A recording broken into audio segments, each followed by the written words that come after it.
Hello world, this is M. Ward, and you are listening to the LSQ podcast. One of my favorite things about M. Ward's music is that it has this timeless quality, where you can hear something brand new of his, like his beautiful new album Migration Stories, and it feels instantly evocative and warmly familiar, you know? Whether it's his music on his own, or with She and Him, or in Monsters of Folk. Of course, there's that distinctive voice of his, but also his distinctive approach to melody. And it's very much by design, as you'll hear Matt explain in episode 48 of LSQ. He's striving to write songs that, as he puts it, can last. So we talk about his evolving approach to playing guitar and to songwriting and much more. And also after the interview with Matt, another Matthew Houck of Phosphorescent. I'll get you a bit of an interview I taped with him last year, and I'll tell you more about it once we get there. It feels weird to me to imagine putting out an album in the midst of this, and I wonder if that is even affecting your experience of just the birth of your album or something. It is. It's affecting everything. You know, the record comes from reading articles about movement, and making a record about it sounded interesting to me because I was really inspired by these articles. Who could have expected that, the month that it comes out, all transportation, all flights from international countries would be banned and the whole tour would be canceled. It's an incredibly perfect storm, but I can't feel, too bad for myself. I have my health and my family and friends are healthy. My heart goes out to all these people who are truly suffering and whose family members are dying and they can't go to these funerals. There's just so much to take in right now, and it's pretty overwhelming. Have you found that your kind of practice with music, whatever your kind of regular songwriting practice or creative practice is, has been altered by new routines in quarantine and stuff, or just the emotions that go along with the situation? Definitely. I'm not, planning for any tours anymore, so I'm just focusing on writing and editing, which is something I've normally spend a couple hours a day doing anyway. But my life now is, when I do have time to myself, I do more writing and editing than ever, but also spending more time with family, and that's been a good thing. Tell me about the very earliest songwriting experiences, your earliest songwriting experiences. When do you first remember that musical urge? Well, I picked up my brother's guitar when I was about 15, and he had all these classic rock albums like Queen and Led Zeppelin, and I was pretty curious about these weird records. To me, they just, I didn't really get it. It wasn't really around the house much. My parents listened to classical music and old country, Oak Ridge Boys, that kind of stuff. So I was intrigued by this instrument that was hanging out in my brother's closet, and it wasn't getting used. So I took it upon myself to teach myself the guitar. I really don't know why I wanted to do that. It was, in the mind of a teenager. Who knows why teenagers do these things? But it was. I'm glad that I picked it up, and I discovered the White Album really early on, and decided it would be fun to try to learn some of these finger picking songs, and so I got the A to Z Beatles chord book as a gift, a Christmas gift, when I was about 15, and I just went through that book forwards and backwards, and that led me to writing my own songs, and figuring out how chords can fit together is just a puzzle, and it changed my life because that puzzle is keeps me going, and it's a never-ending puzzle, and you can make it as complex or as easy as you want. And really quickly, I learned how to detune guitars and start experimenting with alternate tunings. And so that's, my main passion is chords and guitar tunings, So and it even all started then. so even before you found the guitar in your brother's room, I mean, had music already? I mean, did you already feel like music was something special to you, and then it was just like like a light from heaven shone down on the guitar, and you're like, here's how we get there, like, or were there other things that that fascination you're describing had anything else unlocked it before you figured out via this clash of Beatles and guitar and the learning to play all the songs? Well, I knew I liked some of the music that I was hearing around the house from family. I knew I liked Louis Armstrong, and knew I liked some Bach, and just the most random things. To be able to learn how to play the simplest song on the guitar was a good head start into music and trying to make it my own. Where did you take it from there once you knew that you were going to be writing your own songs? Did it immediately become just like your main hobby, your main pastime? Yeah, the thing that took it to the next level was finding friends in high school that were also into music, and figuring out how to play these instruments. Mainly, it was guitar players. I had some friends in high school that exposed me to some heavy metal, and that was another world that I dipped my toe in, I guess. I was never completely swept away with it, but it was just a blast to collaborate with friends and make these pretend heavy metal songs. My contribution was more like, hey, let's learn this weird Beatles song, and that grew to going out to Los Angeles to see concerts. And I had a friend of mine who I had a journalism class with, gave me a Firehose tape, and I really loved it. And he said, "Yeah, I'm going down to Los Angeles to see this band Firehose. You should come." And he and I went to this concert, and it pretty much blew my mind. And he rode a motorcycle. It was also my first time being on a motorcycle, so that was a memorable thing. So yeah, going to see live music was the thing that took it to another level, as well as collaborating with friends. When did you actually begin performing for audiences yourself? Not until after high school. I had a band that was really inspired by Firehose and really everything Mike Watt did.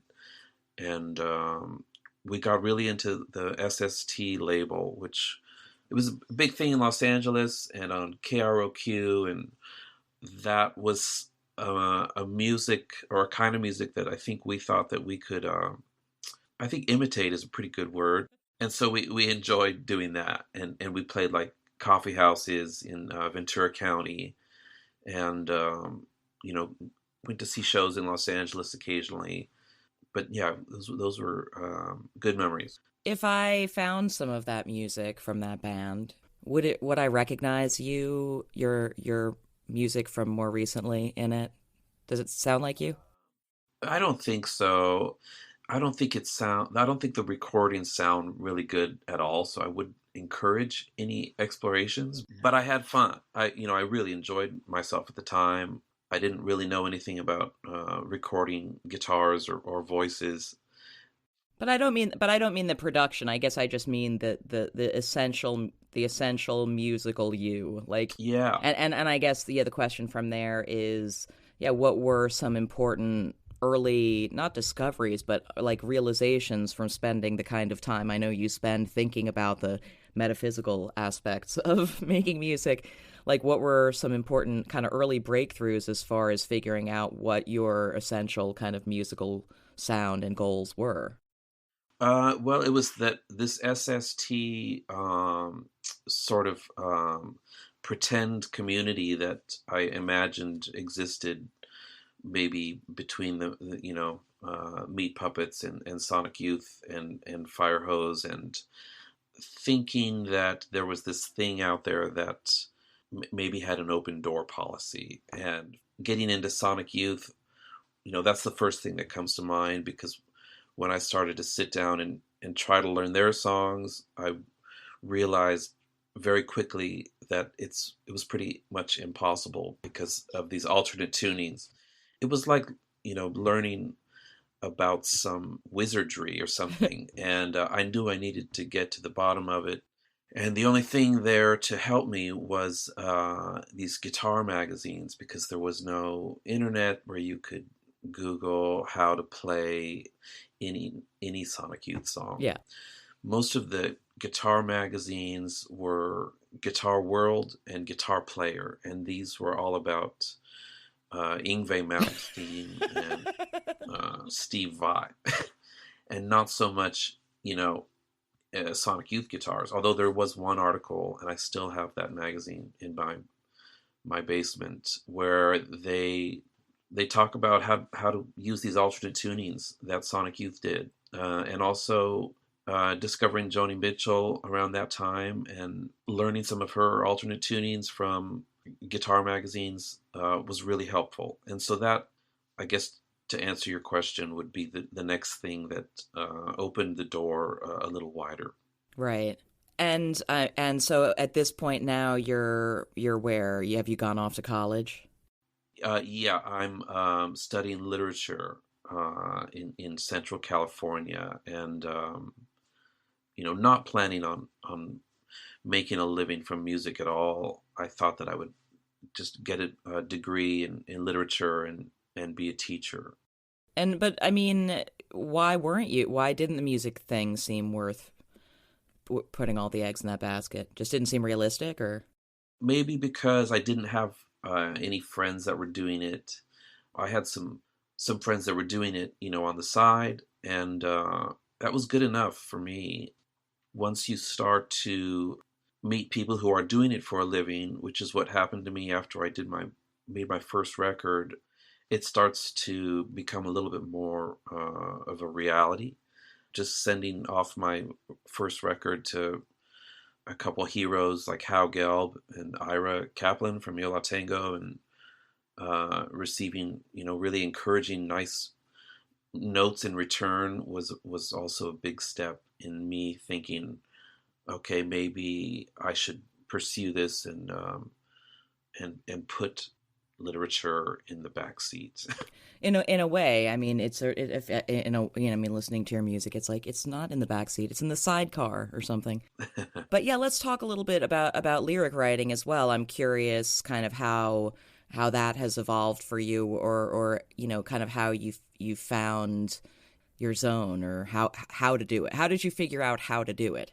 Every day is a new lesson and I think it all started off in high school and being exposed to great writers. And I had some friends who wrote poetry and songs in high school. And, again, it's that peer pressure thing where you feel like you could be part of this community. And so you get the confidence to write, in my case, when I was a teenager, just really bad poems. But that's how you start out. And you form a small community. Once you get the confidence to fail, then you can do anything, really. It's true. I know that the idea of kind of following where music or where that kind of creative inspiration leads you is the thing that you've talked about, and the mystery of where songs come from, the feeling of knowing it when you're on the right track. When did you start to have an awareness that when you open that door, like, yeah, I'm hearing it. This is good stuff. Let's write this down.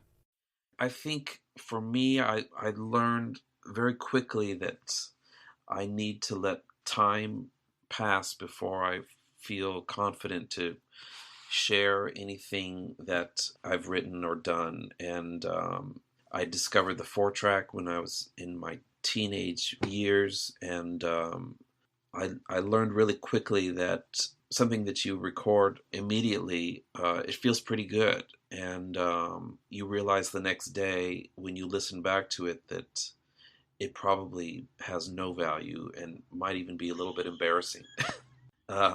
So the lesson was keep writing. Don't let these, for one thing, don't let anyone hear these embarrassing experiments. Keep them in your cassette tape arsenal to go back and feed off of them. But going back to that, having confidence in failing, I still feel like I need to write 10 pretty bad songs to have one that's has a little bit of life to it. The ones that stand out, I mean, do they stand out immediately as being something like, okay, maybe I'm not overestimating this one? Well, every song feels great in the moment, or else you wouldn't be Right. playing it. That's my philosophy. It's like, what could I compare it to? Just because a recipe you came up with, tastes great in the moment, it doesn't necessarily mean it's going to be good for public consumption. Yeah, you're of course, if you're writing ing the thing, you're still believing in it, while otherwise you would have stopped writing, you would have let it go, and you're not even in the continual process. I understand that. I guess I just wonder if looking back with perspective after any given album or over 10 albums now, the songs that ended up being massive favorites among your fans, can you see something where you're like, yeah, in retrospect, I kind of had a feeling about that one, or does it surprise you? It still surprises me. There's some songs that, yeah, when they're being written, feel like something that can last is happening. But I've also learned to not trust it, Yeah. and I would never, I never bring in a song that I just wrote yesterday to the studio or to collaborators, because I just don't. It's just not the way that I work, and as a result, I don't really believe in writing sessions for myself. I mean, it's happened a few times where we say, let's go and write a song today. I just can't do it. I'd rather someone send me something and I can sit on it for a few months and try to extract something I can work with. And the collection of songs on Migration Stories, I mean, did one of them arrive first before the concept kind of came into focus? The first song that I think helped to define where the record should go was Unreal City, on a songwriting level and also a production level.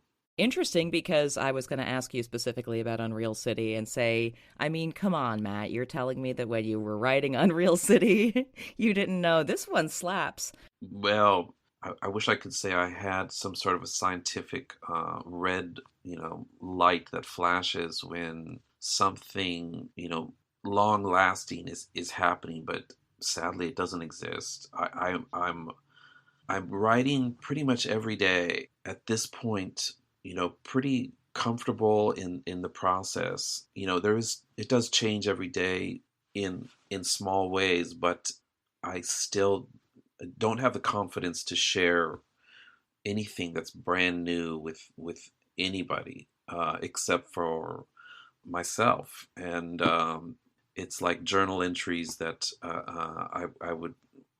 It feels good as you're writing the journal entry, but it's not for human eyes.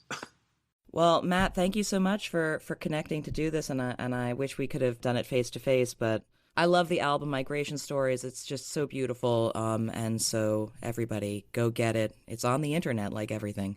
Thanks, Jenny. Nice talking to you. Thanks so much. Take care. Bye. Thanks again to Matt Ward. And next, another Matthew Houck of Phosphorescent.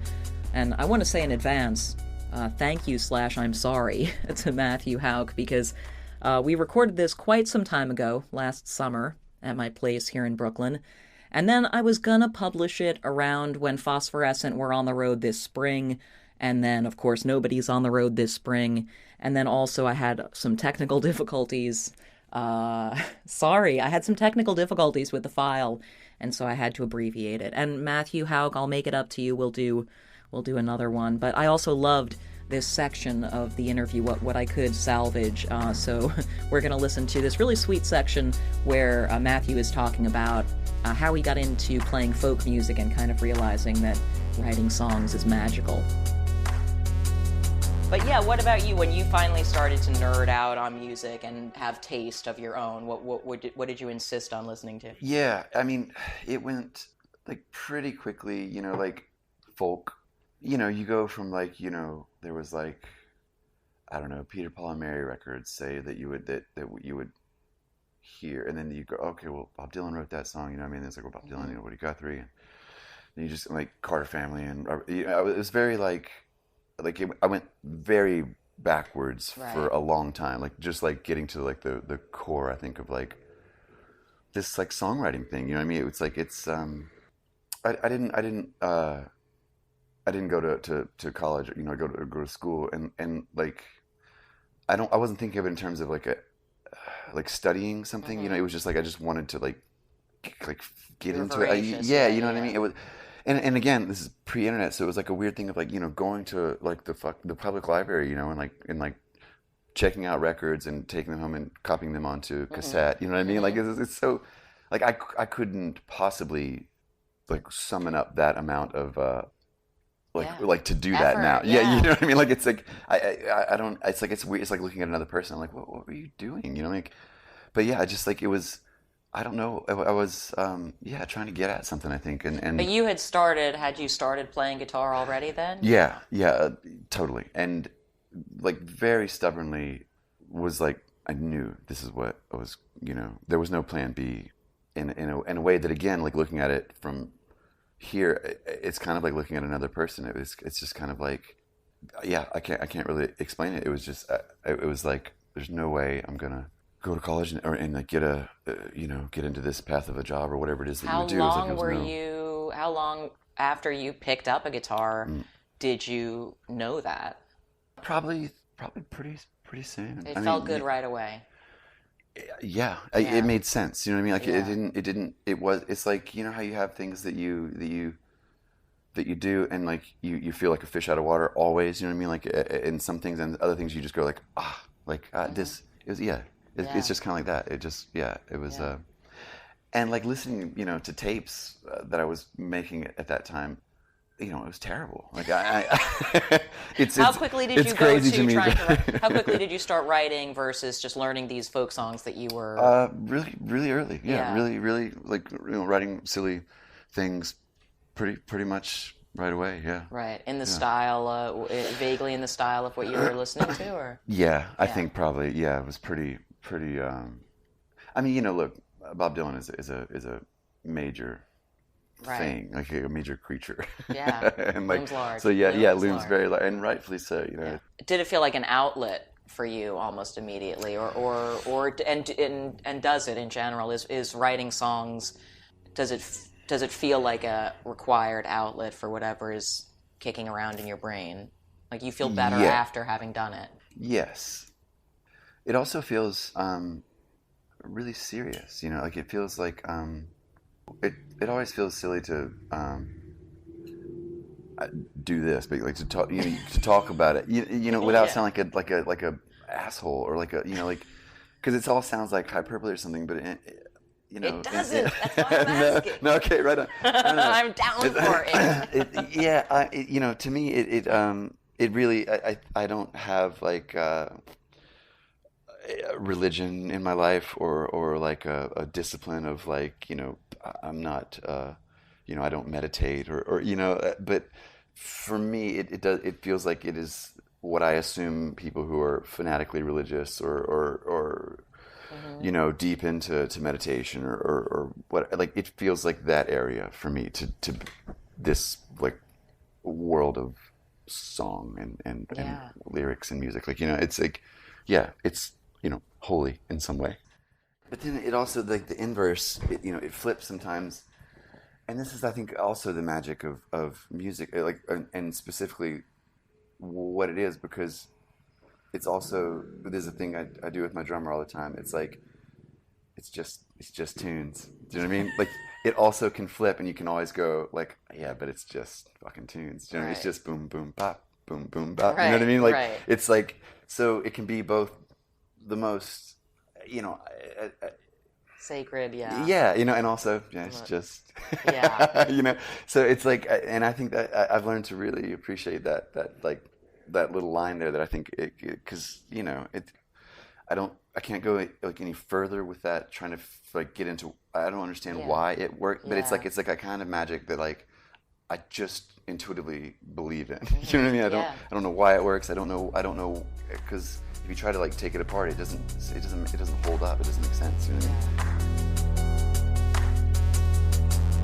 mean? Okay, well, that does bring us to the end of episode 48 of LSQ. Thanks again to Matthews, Houck, and Ward.